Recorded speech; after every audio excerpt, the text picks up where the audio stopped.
couldn't. I love the night. That's the only time I feel really alive. That's what David wanted. Blood, I was to find, was a necessity as well. A vampire in love with a slayer. It's rather poetic. I am the monster that breathing men would kill. I am Dracula. Good evening, my fellow vampire lovers. The sun is going down, and you know what that means. It's time for me to record another episode of my podcast, The Beautiful Dead. As always, I'm your host, Lena Nazari. Follow me on Instagram, The Beautiful Dead Podcast, or just subscribe here. I do actually post a lot here on YouTube. All right, so heads up. We're actually on a sequel right now. So if you missed last week we talked about the original Underworld, and we are going to keep that party going. So today we are talking about the sequel, Underworld 2, which was called Evolution. So we're talking about Evolution, so don't jump in right now, unless you purposely just want to hear about the second one, which I don't blame you, because I think it's the best one, but I would tell you, go back. And when all 5 of these are out, I am going to make a playlist, but for now, go back and watch the first one. Watch me on Hack the Movies, talk about what is the worst Underworld, and then come back and watch the second one with me.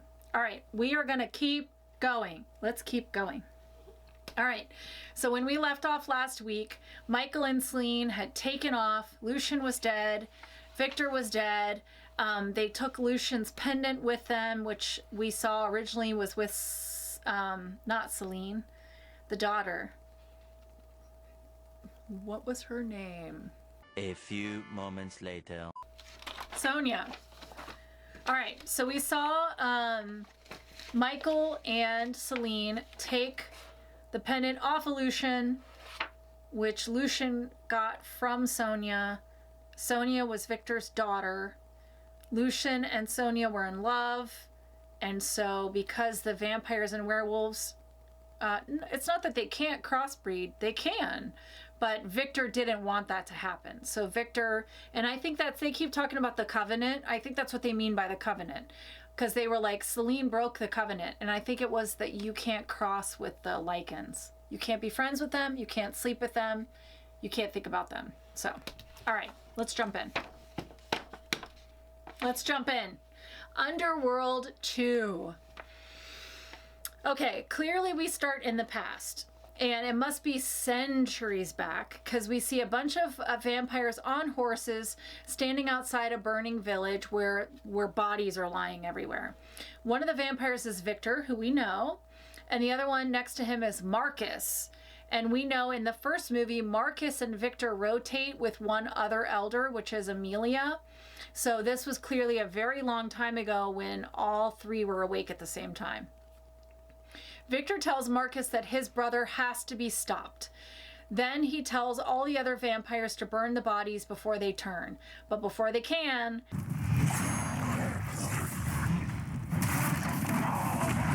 they're turning! the bodies start to jump up. They have fangs, so they are turning. And then we see they're turning into werewolves. In the fighting, Victor says to Marcus, if you die, we all die. So this is the thing. We've seen this before. We saw it in the originals. What? You know well the consequences if you murder me. Where if the origination of the species dies, then the whole species dies. We've seen this before.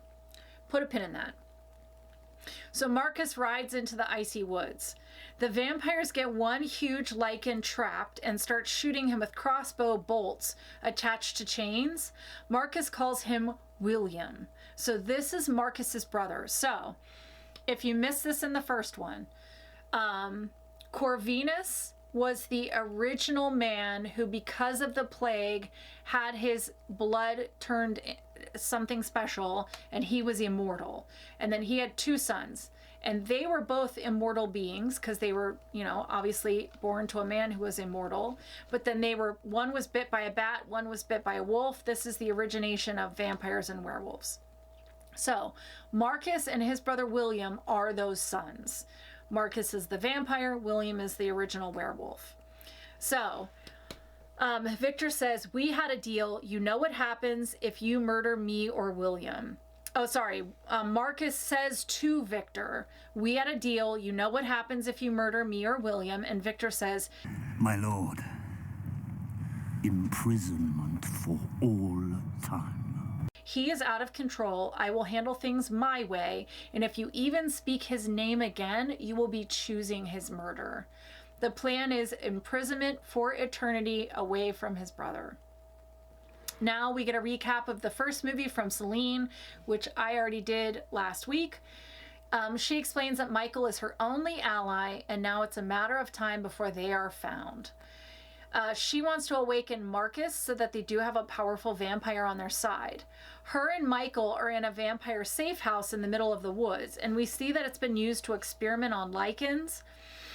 And we see that Michael is usually in human form, but his eyes do turn black and his nails extend when he needs to fight.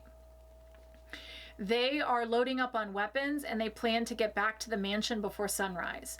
Meanwhile, in the manor, Craven and his men are opening Marcus's tomb to see that it is already empty.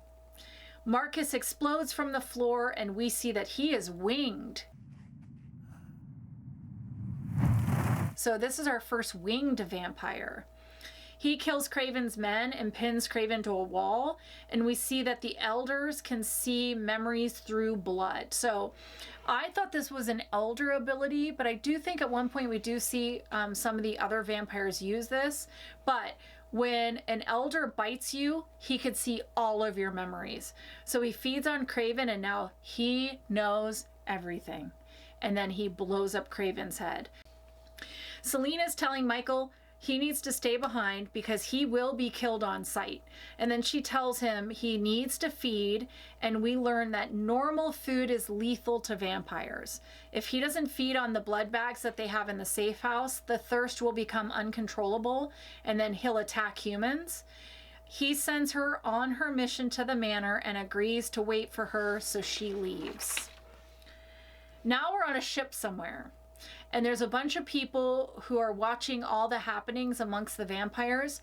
We see a man in charge being updated by his soldiers, and they appear to be the cleanup crew because they have video of what happened to Amelia, and they tell this man in charge that Victor was found dead. So they are sort of the cleanup crew. Right now, we're going to call him Captain. So they update Captain that Marcus has destroyed his coven. At the manor, Marcus has seen everything through memory, and he has killed every vampire in the mansion. Ugh. On the ship, the captain is observing the bodies of Amelia, Lucian, and Victor. So he has these 3 bodies that have been brought back to his ship by his men. He looks for Lucian's medallion, but finds it's missing. And then he cuts into Victor and opens him up, and his sternum has this silver piece in it that the captain takes out, which I thought was really cool. Marcus is able to use the manor's security system to see the safe house in the woods was activated. So meanwhile, Michael is having trouble drinking this bagged blood. So he walks to a bar and orders food. So this is when we learn, I just always thought they were in England or America because everybody's speaking English. But they're in like Bulgaria or something like that. Celine is in the woods and she sees Marcus fly over above because he can fly, he's winged. And so she turns around and heads back to the safe house. Michael is shoveling food into his mouth, but then he starts to have like abdominal discomfort. His fangs grow, his eyes turn black, and he screams to everybody to get out of the bar. He tries to run, but the problem is there's cops at this bar. So a bunch of cops show up and fire, and this draws Celine's attention. Michael runs into the woods, the cops follow, continuing to shoot at him, and he finally does hit the ground.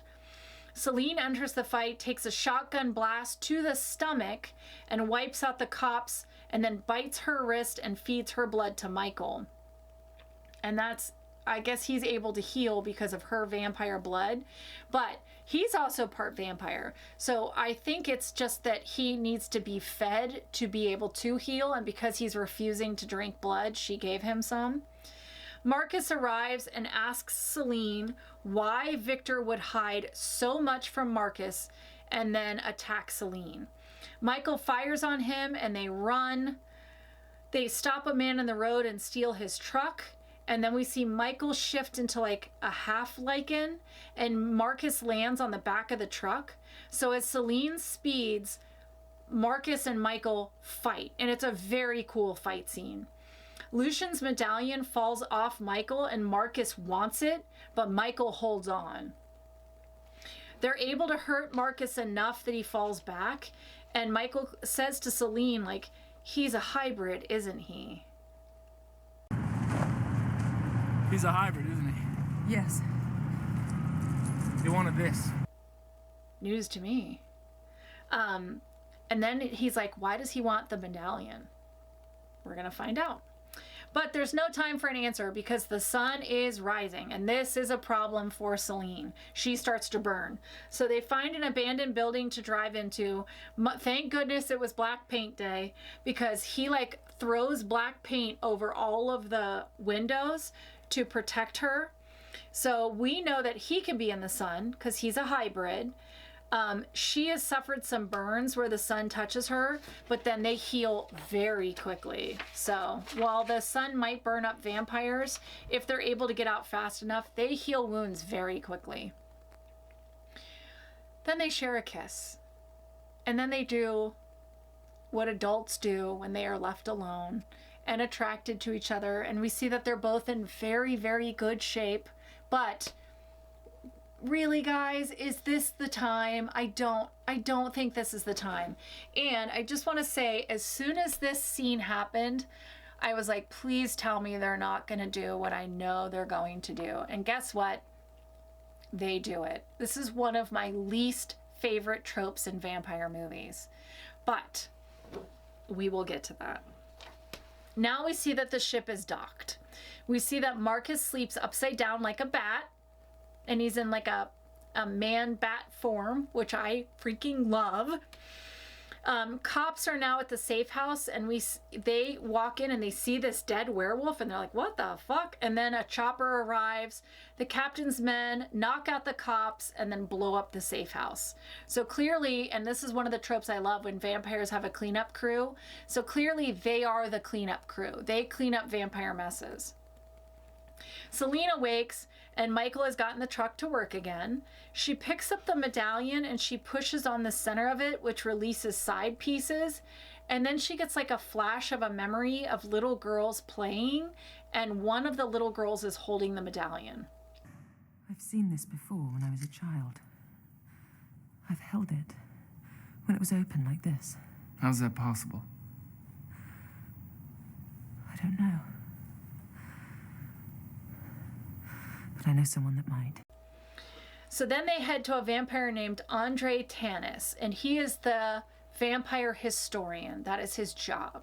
How do I get that job? That's what I want to know. He was exiled by Victor for telling lies that Celine now thinks are probably the truth. He is in an abandoned monastery. He's having an orgy, so I think being exiled worked out very well for him. He hears Celine arriving, and he releases his guard dogs, which are lycans. He has like guard lycans. Go back! Gotcha. Fuck. Michael and Celine dispatch them very quickly. They are in tunnels under this monastery, and Celine takes some stairs up into the monastery while Michael fights lycans and then follows. They encounter Tanis, and they get him to talk. He talks very quickly, actually. We learn that Tanis was helping the lycans by creating the UV weapons that killed vampires in the first film. She tells Tanis she killed Victor, and he's like, oh, so you've learned the truth. Victor's dead. I killed him. You? Kill Victor?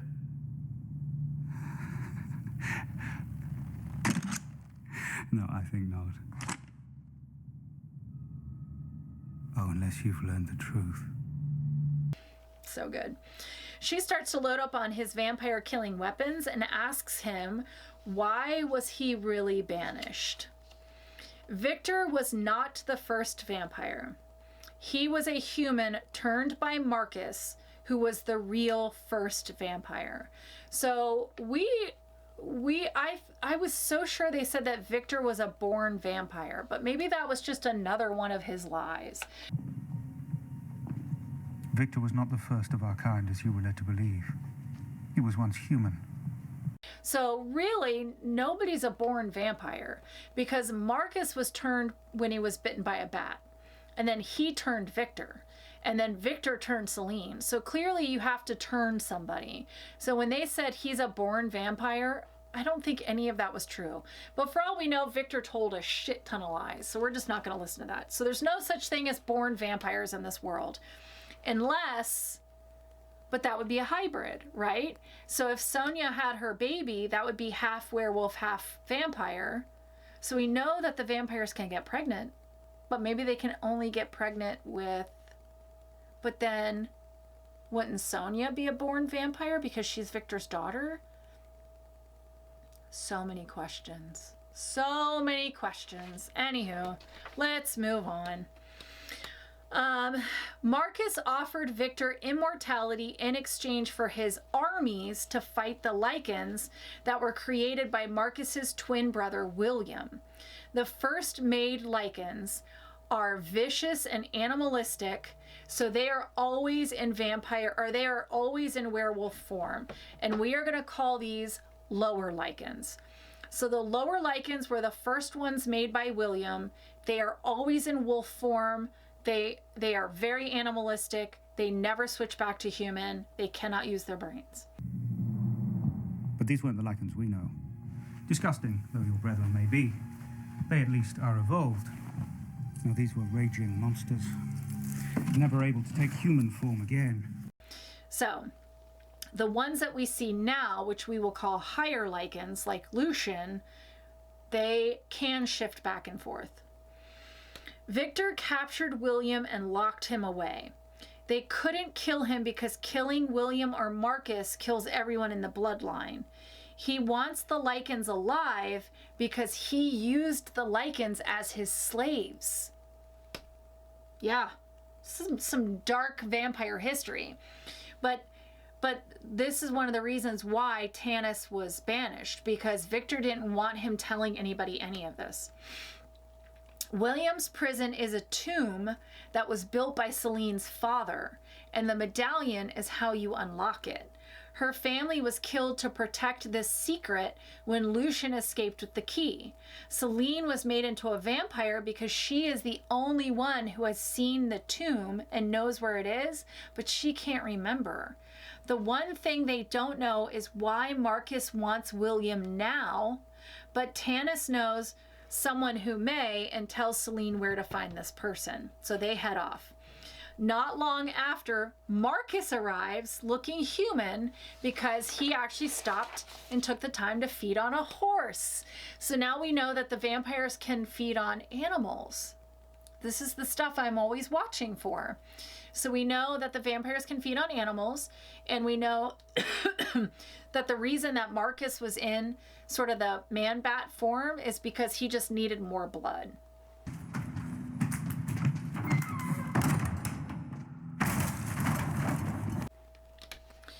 Marcus feeds from Tanis and receives the memory of what he told Celine, so he is not far behind.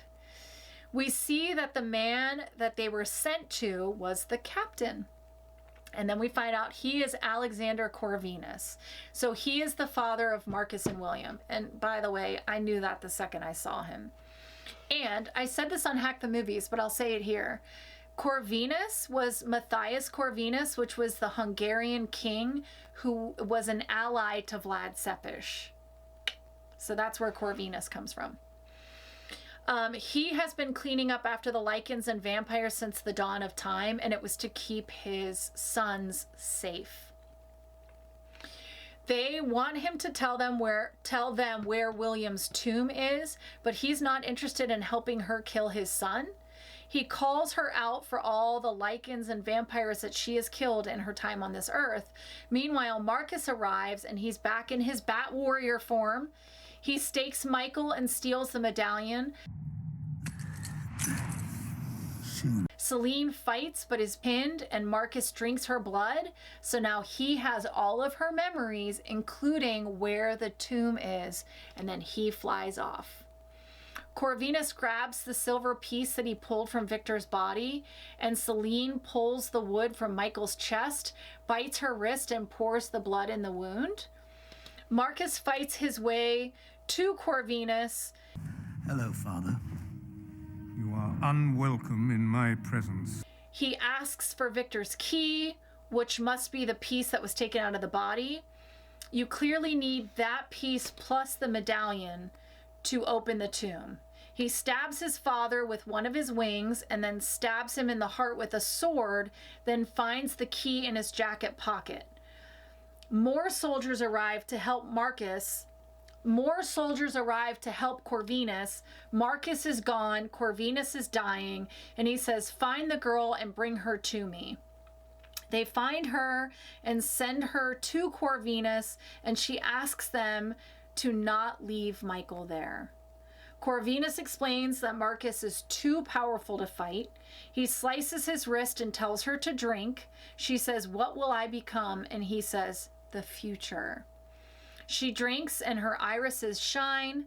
Then she leaves to fight along Corvinus's remaining soldiers, and we see that Michael is in a body bag in the chopper with them.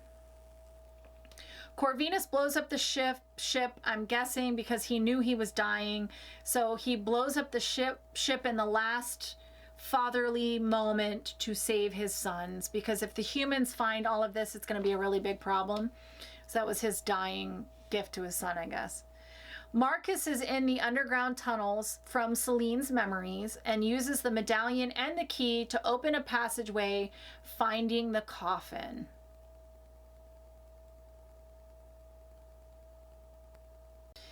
The chopper arrives to the mountain and Celine starts to have memories of how to get in, which is under the water. So she grabs a gun and dives in, and some of the soldiers follow and they have to wear like wetsuits and stuff. So I'm thinking these are humans.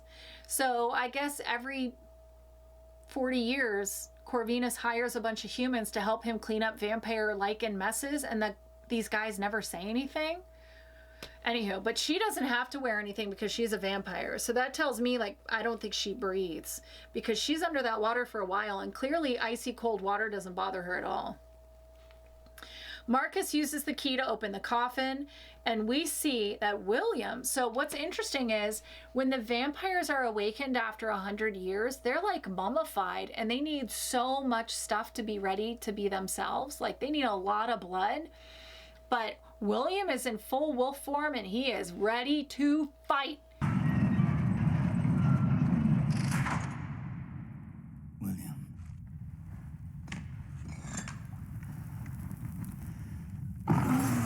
Wait.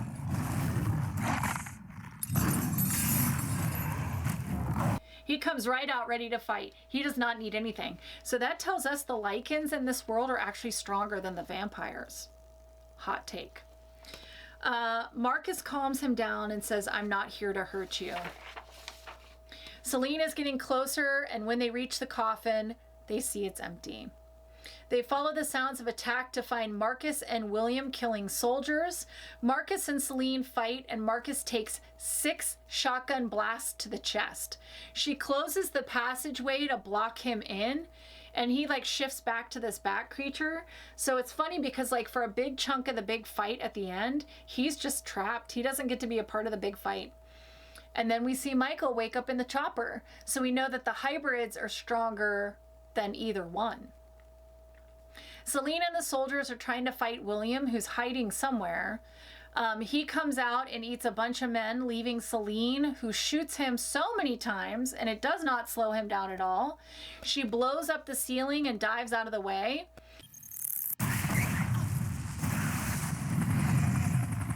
Jesus Christ!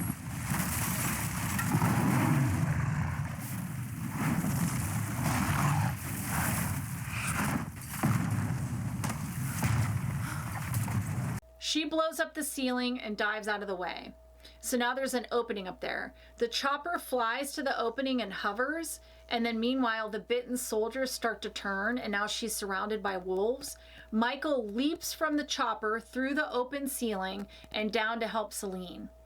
They embrace when William jumps out and starts to fight Michael. Marcus is able to get his hand under the stone door and lift it up, and then he slips out to join the fight. The soldiers in the chopper are firing down to try and help, so Marcus grabs a line connecting to the helicopter and pulls it down into the stone building that they're currently fighting in. So as it falls, it's on its side, and the chopper's blades they're still turning, and so it stops like right at the edge of this bridge, and it's all tangled up and trapped by chains, and the blades are still turning. So now we are Marcus versus Celine and Michael versus William. Michael gets a hold of William's upper jaw and rips his skull apart. It's actually really cool. It's a really good death.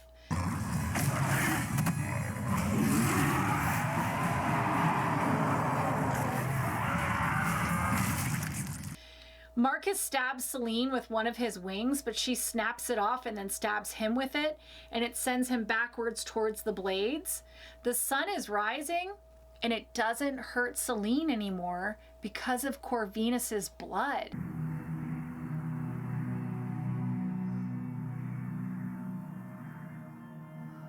So now she is a new type of vampire that can be in the sun. Michael and Celine embrace. We get a sweeping shot. We get uplifting music. Her voiceover explains this is a new chapter coming. The infighting is only going to be worse, but now she has hope. Credits. All right, my thoughts. So, the shifting rules are a little confusing, but Marcus and William and Michael are supposed to be these like special versions. So I know that they are unique to this world, so I try not to like really pick apart any of them because they're all very, very special, unique creatures. The lore building is so good in this movie. I loved the whole thing. I love all the reveals of where the species came from. I can't remember any of the sequels at this point once I had watched it, because remember when I wrote my thoughts, I just finished the second one, and I was like, I can't remember any of the sequels. I honestly may have never seen them, but I was very worried about where they were going to go with Celine. I was afraid that they were going to have her become pregnant, and I freaking hate that trope. But I do love werewolf vampire feuds. You guys know this about me. And I love when that feud turns into like two star-crossed lovers who become allies, and then it like challenges the way that things have been this whole time. I freaking love that. I love it. You guys know this. I'm a romantic. I love romance, but I also love the star-crossed lovers, Romeo and Juliet thing. I think Celine is a great character. I absolutely love Kate Beckinsale's performance. All of the elders are so good in this. It is so believable that they would be powerful. The guy that plays Marcus was also in a movie that I highly, highly recommend to you, which is called Eat Locals. He was also one of the helpers in Blade 2, but more importantly, he was in this fabulous movie called Eat Locals that I'll have to do again on this channel, because I think when I did it, it was audio only. So I promise I'll do it again on this channel. But that was the second one. In my opinion, it's the best one of the whole series. Next week, we're going to talk about number 3, which is the prequel. And as I told you last week, the first one did so great that they greenlit part 2 and the prequel all at one time. So I know Tony was like, I don't even know why they would do a prequel. It's because they got the money to do it. You know, they got the money to do it. It was greenlit, and they're like, well, now we have to do a prequel. So next week, we're going to talk about what happened, what set off the war, how did we get there. And I know we kind of already know that from the first 2 movies, but the exciting thing is we get Bill Nighy, Michael Sheen back. That's what I was excited about, because I love those two. So come join me next week when we talk about the prequel, which is, I think, Rise of the Lycans. Is that what it's called? Yep. Rise of the Lycans. Underworld Part 3. In the meantime, let me know what's going on with you guys this December. Let me know what your plans are for the rest of the year, and tell me, like, do you have any New Year's resolutions? Like, what is your big goal for 2026? I want to hear it. Tell me, what is your big, like, crazy dream for 2026? I love you guys. Thank you so much for joining me every week. I wish you wicked hugs and bloody kisses. Good evening. And big finish. Thank you.